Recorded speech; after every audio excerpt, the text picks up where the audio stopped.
నమస్తే express minute కు స్వాగతం. ఆంధ్రప్రదేశ్ కు సంబంధించిన అప్డేట్స్ ని ఇప్పుడు చూద్దాం. ఏపీకి ప్రత్యేక హోదా కోసం వైసీపీ అధినేత జగన్ ఈ నెల 26న గుంటూరులో చేపట్టిన దీక్షకు పోలీసులు అనుమతి నిరాకరించారు. మరోవైపు వైసీపీ నాయకులు దీక్షా ప్రాంగణాన్ని సైతం పరిశీలించారు. సర్కార్ తీరుపై వైసీపీ నేతలు ఆగ్రహాన్ని వ్యక్తం చేశారు.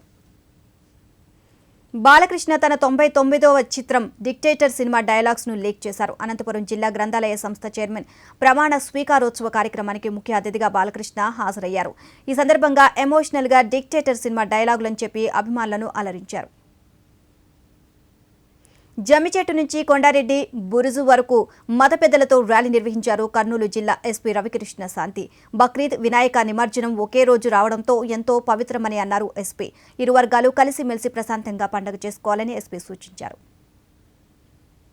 భర్త కళ్ల ముందే ఆత్మహత్య చేసుకున్న ఘటనపై స్పందించిన ఏపీ సీఎం చంద్రబాబు మంచానికే పరిమితమైన భర్త భరత్, అతని పిల్లలకు 10 లక్షల ఆర్థిక సాయం ప్రకటించారు. అనాథాశ్రమంలో ఉంటున్న వారికి అధికారులు చెక్కును అందించారు.